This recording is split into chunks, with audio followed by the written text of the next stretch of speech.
New education station channel में आपका हार्दिक स्वागत और अभिनंदन। मैं मदन लाल सुथार आपके लिए फिर से एक बार लेकर के आया हूं पादप जनन का भाग नंबर 2। पहले भाग में हमने कायिक जनन की खूब सारी विधियों का वर्णन किया, अलैंगिक जनन का जो पाठ था।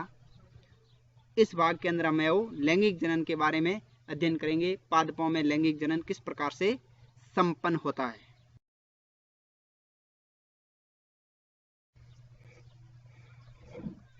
पादपों में लैंगिक जनन की बात करें तो लैंगिक अर्थात लिंग से संबंधित है, यानी इसके अंदर नर एवं मादा दोनों भाग लेंगे। इसकी यदि हम परिभाषा की बात करें तो आप पहले वाली बात याद कीजिए, जो अलैंगिक जनन की परिभाषा हमने पढ़ी थी उसमें यह था कि वह जनन जिसमें युग्मकों का निर्माण नहीं होता हो और अर्धसूत्रण भी नहीं पाया जाता हो, तो उसको है अलैंगिक जनन कहते हैं। उसके अंदर नर एवं मादा की आवश्यकता नहीं पड़ती, परंतु इसकी परिभाषा उसके विपरीत हो जाएगी कि वह जनन जिसमें युग्मकों का निर्माण होता है एवं अर्धसूत्रण पाया जाता है, तो इसके अंदर है लैंगिक जनन कहलाता है।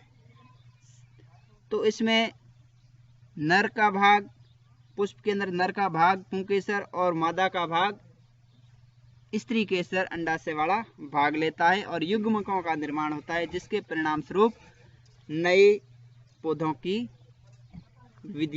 पौधों का जनन होता है। इस जनन की कुछ विशेषताएं हैं। जैसे हम पहली विशेषता बात करें तो यह जनन आवर्तबीजी पादपों के लैंगिक जनन पुष्पों के अंदर संपन्न होता है, यानी पुष्पों के द्वारा ये प्रक्रिया संपन्न होती है। इसका मतलब है पुष्पोत्पीड़ी वाले जो पौधे थे, पुष्पोद्भिद के जो भाग थे, एंजियोस्पर्म यानी आवर्तबीजी और अनावर्तबीजी, जिम्नोस्पर्म एंजियोस्पर्म की दोनों की जो बात की थी वो उसमें से हम ये आवर्तबीजी का पढ़ रहे हैं। दूसरा यह है कि पुष्प खुद क्या है। पुष्प एक सीमित वृद्धि करने वाला रूपांतरित परो है, अर्थात पुष्प जो है एक रूपांतरित परो यानी पत्ती का भाग है। इन पत्तियों का यदि हम प्रकार पढ़ें तो पत्तियों के अंदर है वो प्रकारों में ये आता है कि जो पत्ती सामान्यपर्ण होती है 6 प्रकार आएंगे, तो उस पत्ती के अंदर एक ये भी है कि जो रूपांतरण करती है उसका कहते हैं पुष्प परो। तो ये पुष्प जो है एक पत्तियों का ही रूपांतरण होता है। तीसरी बात, ये लगता कहाँ है, तो पुष्प जो है वो एक वृंत से लगा हुआ होता है जिसे पुष्प वृंत कहते हैं, और उसके चारों ओर जो भाग होता है वह पुष्पासन कहलाता है। और इस पुष्प के अंदर 4 भाग होते हैं।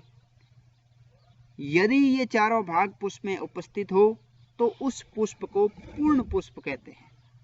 अर्थात जैसे कि 4 भाग हो गए, बाह्य दलपुंज, पुमंग और जायांग, ये आगे पढ़ेंगे हम विस्तृत। तो यदि ये किसी भी पुष्प में यदि चारों के चारों भाग उपस्थित है तो उस पुष्प को हम पूर्ण पुष्प कहते हैं। जैसे कि सरसों और मटर के पुष्प में और भी खूब सारे ऐसे पुष्प होते हैं जो पूर्ण पुष्प होते हैं।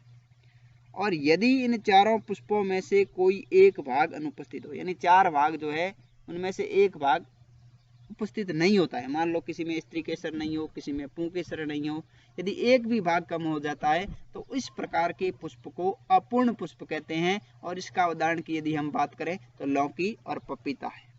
तो ये है वो पुष्प की सामान्य जानकारी है और लैंगिक जनन की परिभाषा है।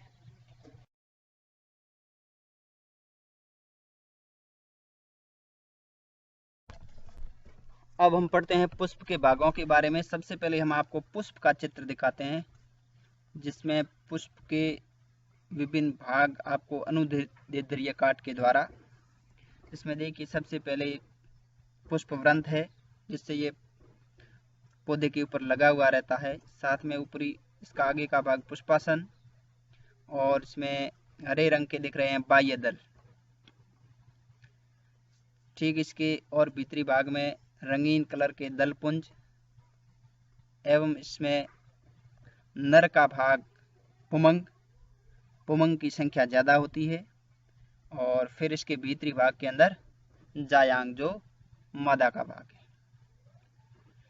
पुष्प के इन भागों को हमने 2 भागों में डिवाइड किया है, जिसमें सबसे पहला भाग है पुष्प के सहायक चक्र और दूसरे भाग को कहा जाता है पुष्प के आवश्यक चक्र। सहायक चक्र के अंदर दो भागों को पढ़ते हैं, बाह्य दलपुंज और दलपुंज, और आवश्यक चक्र के अंदर पढ़ा जाता है पुमंग और जाया। सबसे पहले देखिए ये बाह्य दलपुंज, ये पुष्प का सबसे बाहरी भाग है। देखिए ये बाह्य दलपुंज है जो हरे रंग का है क्योंकि इसके अंदर पर्णहरित पाया जाता है, और यही भाग है जो पुष्परंध्र से जुड़ा रहता है, पुष्प के अंदर सुरक्षा का कार्य भी करता है। इससे दूसरा भाग है सहायक चक्र का दलपुंज। यह बाह्य दलपुंज के भीतर में स्थित होता है, और इस भाग के अंदर अलग अलग फूलों के अंदर अलग अलग वर्णक पाए जाते हैं।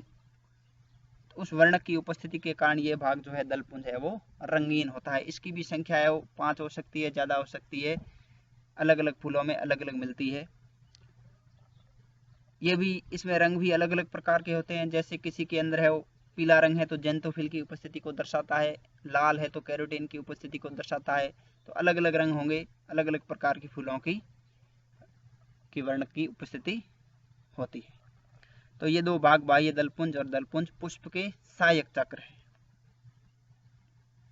इससे अगला देखिए पुष्प के आवश्यक चक्र, जिसके अंदर सबसे पहला भाग है पुमंग, अर्थात जो पुमंग है वो नर जननांग है।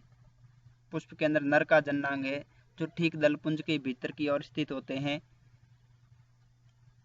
इस पुमंग को यदि हम अलग से देखें तो 3 भागों से मिलकर बनता है, पूतंतु से, योजी से और परागकोश से।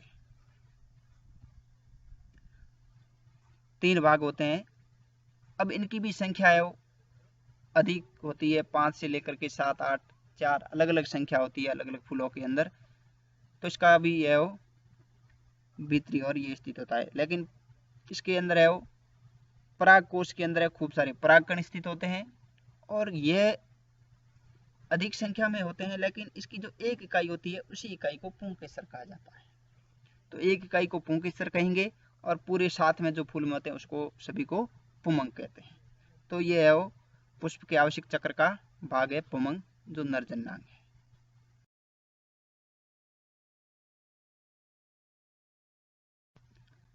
पुमंग का हम यदि चित्र देखें तो देखिए आपको हम अलग से इस पुंकेसर का चित्र दिखाते हैं, जिसमें देखिए ये सबसे नीचे का जो तंतु दिखता है उसको कहते हैं पूतंतु।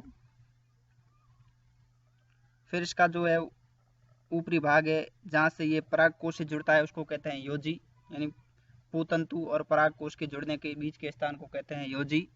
और सबसे ऊपरी जो आपको दिखता है ये है परागकोश।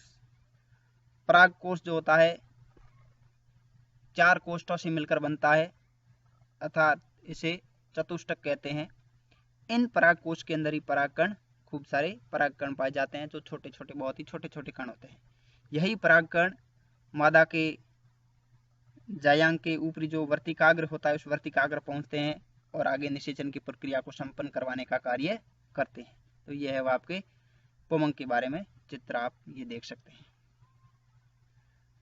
अगला जो इसका भाग है वो है जायांग। यह भी आवश्यक चक्र का भाग है। इस जायांग का अंदर देखिए यह सबसे भीतरी भाग है, बीच में होता है बिल्कुल बराबर, जो मादा जनन अंग से मिलकर बनता है, अर्थात ये मादा का जनन अंग है। यह 3 भागों से मिलकर बनेगा। पहला भाग है इसका वर्तिकाग्र जो सबसे ऊपर की ओर है, फिर आता है इसके अंदर वर्तिका, और फिर आता है अंडाशय। इन ये 3 भागों से मिलकर के बनता है और अंडाशय के अंदर ही बीजांड का निर्माण होता है। देखिए हम आपको चित्र के द्वारा दिखा देते हैं। देखिए सबसे ऊपर का भाग है वर्तिकाग्र।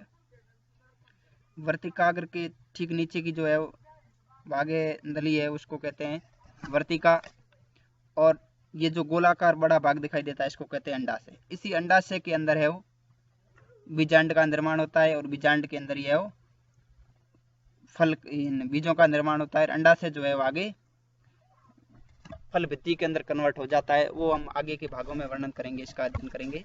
तो ये चित्र के द्वारा आप देख सकते हैं जो नर के परागकण है वो इसी, देखिए आपको इस चित्र में दिखाई दे रहे हैं, परागकण जो है वो इस वर्तिकाग्र के ऊपर के पहुंचते हैं परागकण, और यही एक आगे मिलकर के एक पराग नली का निर्माण करते हैं, जिसी की सहायता से ये नर युग्मक जो है वो आगे पहुंचता है बीजांड के पास में, और आगे जाकर के बीजों का निर्माण करने में सहायता करता है। यानी ये जो है नर युग्मक परागकण के अंदर है, और अंडाशय के अंदर जो बीजांड है वहां पर मादा युग्मक बनते हैं जो आगे निषेचन में सहायता करते हैं।